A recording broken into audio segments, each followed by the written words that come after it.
year in June, the world's biggest LEGO convention is held in Chicago. People from all over the world bring their own custom builds, and if it's good enough, you'll win a big red brick. So this year, I put together a bunch of builds to bring, and there is one that I feel like has a way better chance at winning than the rest. Now, the goal is simple: win an award for my LEGO build. Each year at this convention, hundreds of people bring their own custom creations to display, and there are a lot of builders that are way better than me. If I'm even gonna stand a chance, I need to bring something that is completely different from the rest. In order to win, I need to bring Barbie's dream house. Step 1.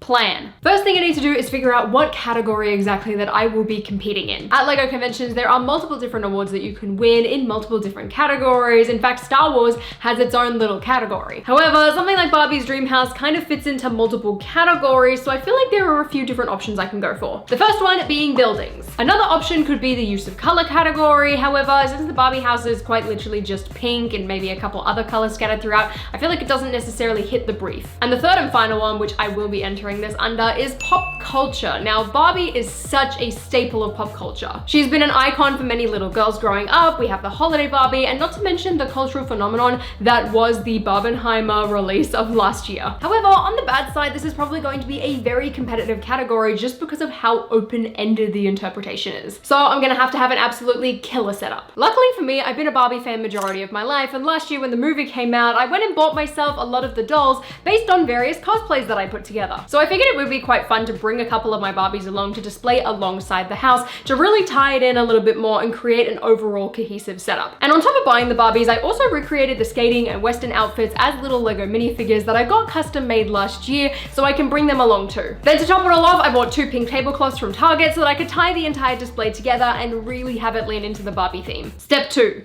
Displaying. Off my mock and I went to Chicago where everything was broken down inside this duffel bag, and I had 3 days to get the entire thing set up and lit and my display complete. And it was a real stressful process, let me tell you. I had to build it from the ground up. You're taking too long to build this. I know. It's actually quite ridiculous. This is in a state. This is horrible. just like a bulk lot of pieces at the moment. You need to display something. Bulk lot? Okay, I can just leave it at that. I don't know if that's recognizable. I decided to build it from the top down, given that the top sections were a lot smaller and way easier to reference when I watched my old video back. I was skimming through the whole thing to try and figure out what I actually did the first time that I built it, so I was able to replicate it, and the bottom floor was a nightmare. It took me about 8 or 9 hours to get some resemblance of this bottom floor done, but finally, the entire build was complete. Step 3. Lighting. Each year, the convention does a showcase called World of Lights, where each builder can showcase their creation in a brand new way. So with that in mind, I thought it would be really fun to take the Barbie house to a whole new level and bring it to life with some LEGO lights. Light My Bricks have been my go-to for several years, and they were very kind enough to help me light this whole thing up, since when it comes to doing my own lighting, I don't really know where to start. I've only ever installed lighting kits before, so taking on a DIY project was an entirely new ballgame for me, and they helped me stock up on all of the essentials. I had a rough plan for what I wanted to do, and luckily, since the build is of a house, some of the lighting was actually quite self-explanatory in some ways. And that gave me with a pretty solid foundation to start with, because I knew I needed ceiling lights, lamps, and street lights. I lit up the street lamps first and then moved on to the fireplace, where I added a flickering effects board so that it made it look like the fire was actually moving and crackling at night. Next, I added some pink strip lights because it was super easy to install, and then I was tipped off by Light My Bricks to actually use some wireless power connectors so that I could power multiple floors at once using less ports. And that leads us to a big issue. As well as I was installing the lights, I very quickly realized that I didn't pack enough power boards. This is lighting 101, and I don't know how I stuffed this up. Without those power boards, I could really only power the bottom floor and a couple of lights on the upper floors, and with only a day to go, I needed to find something quick, otherwise this entire project was going to be a complete waste of time. With so many builders lining up their builds, there is a very small chance that I might be able to get a spare one off someone. Otherwise, if I had a little bit more time, I would have just ordered more off lightmybricks.com and used code HollyOnFilm15 to save 15% off, but I couldn't even take advantage of my own code because I had left this lighting project to the last minute. The clock was ticking and I needed to get this done because the public days were about to begin. Step 4.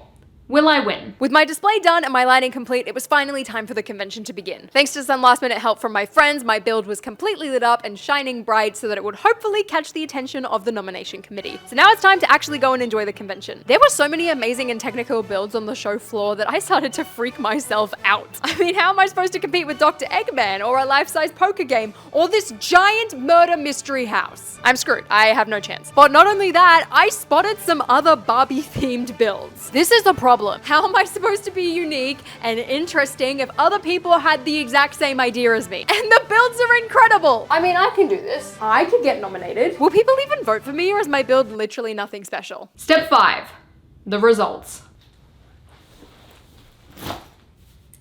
So I didn't win. In fact, I didn't even get nominated. So, you know, that was great. But I did get a bunch of these little mock tokens from other attendees, which was pretty cool. So basically, it's a little tradition at LEGO conventions that if you like someone's build, you might actually place this tiny little brick build token in front of it to show your appreciation or your respect or admiration. So even if the Mystery Brick World voting committee didn't like my build, at least other people did. So thank you very much to everyone who gave me one. So on the bright side, there were a lot of little girls pointing at my build, thinking it was really cool, and I got tokens from a bunch of other attendees, and I had a good time, and that's all that matters, right? I guess I'm trying again next year.